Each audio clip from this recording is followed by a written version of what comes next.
मेरे प्यारे देशवासियों, पंडित जी का दवाखाना सुखी जीवन के माध्यम से अंधविश्वास को मिटाने की जो मुहिम मैंने शुरू की है, उसमें आप भी निःशुल्क जुड़ें। आपके कमेंट्स और मेरी प्रेरणादायक वीडियो समाज में अवश्य सुधार लाएंगे, ऐसा मेरा विश्वास है। अब सुनिए, हरि ओम नमः शिवाय। मेरा आज का वीडियो शिक्षा का महत्व। स्कूल में पढ़ने वाले उन लोगों के बच्चों के लिए है जो लेबर का काम करते हैं, मजदूर हैं, कम पढ़े लिखे हैं और नशे के भी आदी हैं। साथ में उन मध्यम वर्ग के परिवारों के लिए भी है जो शिक्षा का महत्व नहीं जानते, पर अपने बच्चों को मुंगेरी लाल के हसीन सपने पैसे के बल पर दिखाते रहते, वो भी जीवन में कुछ नहीं कर पाते। अब सुनिए, एक अध्यापक बड़े शांत स्वभाव के थे। उनका हृदय विशाल था। उनका एक विचार था कि जो बच्चे अशिक्षित व लेबर परिवार से आते हैं, उन पर ज़्यादा ध्यान दिया जाए ताकि उनका परिवार पढ़ लिख कर आगे बढ़ सके।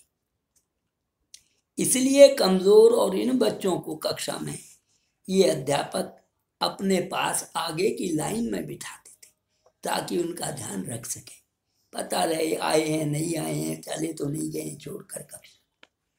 उनमें 2 बच्चे ऐसे थे जिनके पिता शराबी और ड्राइवरी का काम करते थे। टीचर चाहता था ये बच्चे पढ़कर कहीं अच्छी नौकरी पालें तो इनके साथ इनके माता पिता का भविष्य भी बन जाएगा।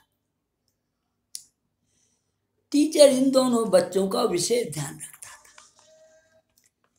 ये दोनों बच्चे न तो गृह कार्य ही करके लाते थे, क्योंकि घर पर कोई पूछने वाला था नहीं, पढ़ा लिखा था नहीं, उन्हें यही पता नहीं स्कूल में काम मिलता है, इसे कराना है नहीं कराना है, तो बच्चा क्या करे। और न दिया हुआ पाठ याद ही करते थे, बस जो टीचर ने बोल दिया सुना और चले गए, खेले और फिर आ गए।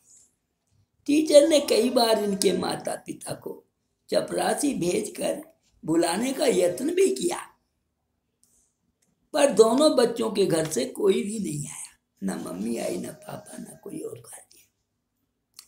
पर टीचर के मन में इन बच्चों के भविष्य के बारे में जब ख्याल आता तो मन खिन्न हो उठता। परेशानी टीचर को ये थी, माता पिता भी ध्यान नहीं दे रहे। पढ़ाने की फीस यानी तनख्वाह तो मुझे देती है सरकार, थोड़ा माता पिता भी ध्यान दें तो ये बच्चे भी पढ़ जाएंगे और भविष्य भी उज्जवल हो जाएगा। ऐसे ऊंचे विचारों वाला टीचर था।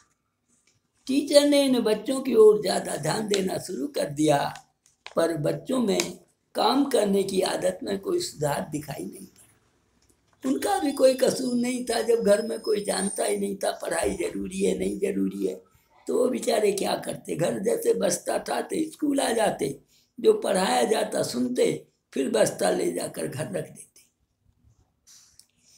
टीचर परेशान था, सारी कोशिशें बेकार हो चुकी थी। अचानक परेशान टीचर ने दुखी होकर दोनों बच्चों को डराने के लिए, ताकि ये शिक्षा की ओर ध्यान लगा लें, स्कूल के मैदान में 2 चक्कर लगाने का आदेश दे दिया कि आप पढ़ते नहीं हो, काम भी नहीं करते, 2 चक्कर लगाओ। और साथ में ये भी बोल दिया, यदि पढ़ाई नहीं करोगे तो दोनों की बहुत पिटाई करूँगा। पढ़ना बहुत ज़रूरी है, तुम्हें पढ़ना चाहिए। टीचर का इतना कहना ही जी का जंजाल बन गया। अगले दिन दोनों बच्चों के माता पिता, जो बुलाने पर भी नहीं आ रहे थे, चांडाल चौकड़ी को लेकर स्कूल में आ धमकी और टीचर मुर्दाबाद के नारे लगाकर हंगामा मचाने लगे। प्रिंसिपल और टीचर्स ने समझाने का काफ़ी यत्न किया। उन्हें यह भी समझाया कि मैदान में चक्कर लगाना या लगवाना बच्चों की सेहत के लिए अच्छा रहता है, ये कोई सजा नहीं है। रही डराने की बात या पिटाई वाली, तो इसलिए आपके बच्चों से बोला गया ताकि वो पढ़ने में ध्यान लगाएं, ताकि अफसर बन सकें। आपके और अन्य बच्चे दोनों के हित की बात है और आप समझने में गलती कर रहे हैं। एक पढ़ा लिखा आदमी तो पढ़ी लिखी बात करेगा, बच्चों के हित की बात करेंगे, क्योंकि टीचर हैं, प्रिंसिपल हैं, उसको अहित की बात तो करेंगे नहीं। दोनों आने वाले व्यक्तियों ने गुटखा खाया हुआ था। बोले, आप हमारे एक प्रश्न का उत्तर देंगे? बताइए, क्या इस प्रकार से फील्ड के चक्कर लगवाकर पिटाई का डर दिखाकर सारे बच्चे अफसर बन जाते हैं? कैसा अजीब प्रश्न था। टीचर्स के पास उनके इन सवालों का कोई भी जवाब नहीं था। पढ़ा लिखा आदमी ऐसे ऊट पटांग प्रश्न का उत्तर क्या दे, और ऐसे लोगों को जो नशे में धुते हैं। प्रिंसिपल साहब बड़ी नम्रता से उन दोनों युवकों से बोले, आप दोनों एक बात बताइए, आपके बच्चे पढ़ने में कमज़ोर, हम जब आपको बुलाते हैं तो आप स्कूल में आते नहीं, हम क्या करें, इनको कैसे पढ़ाएं? ये पढ़ेंगे नहीं तो आगे कैसे पढ़ेंगे? आपका परिवार आगे कैसे जाएगा? ये तो लेबर ही रह जाएंगे। उनका उत्तर सुनिए। एक ने बताया, पढ़ना कोई ज़रूरी नहीं, मैं ड्राइवर हूँ, ड्राइवरी 5 दिन में सिखा दूंगा, 20,000 रुपये महीना कमाएगा। अब पढ़े लिखे आदमी के सामने ऐसे प्रश्नों के उत्तर कहाँ से ढूंढे जाए? आप ही बताओ, मैंने इसके न पढ़ने की शिकायत कभी आपसे की?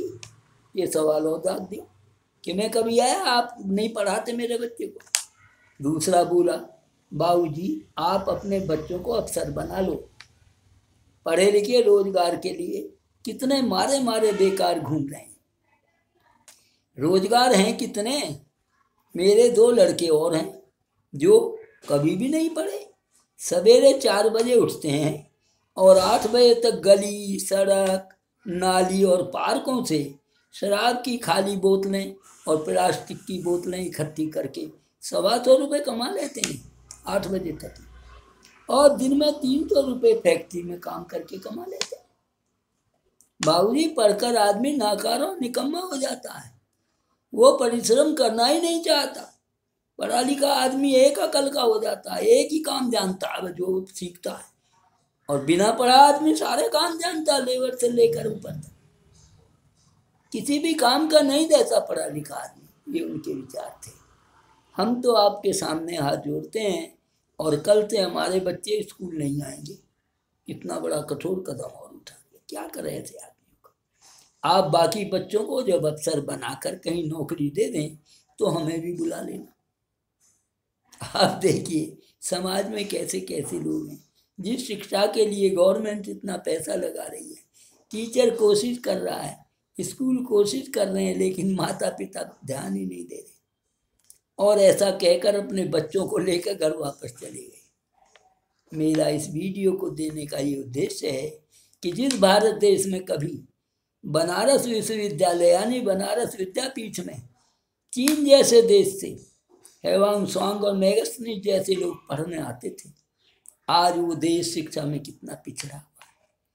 सामाजिक संगठन हम और आप सभी इसमें मिलते हैं, और गवर्नमेंट सरकार को चाहिए कि शिक्षा की ओर ज़्यादा ध्यान दे, ताकि देश आगे बढ़े, लोग आगे बढ़ें और उन्नति के शिखर को पाएं। अच्छा लगे तो सब्सक्राइब, लाइक के साथ साथ कमेंट भी दें। मैं इंतज़ार करूँगा। धन्यवाद।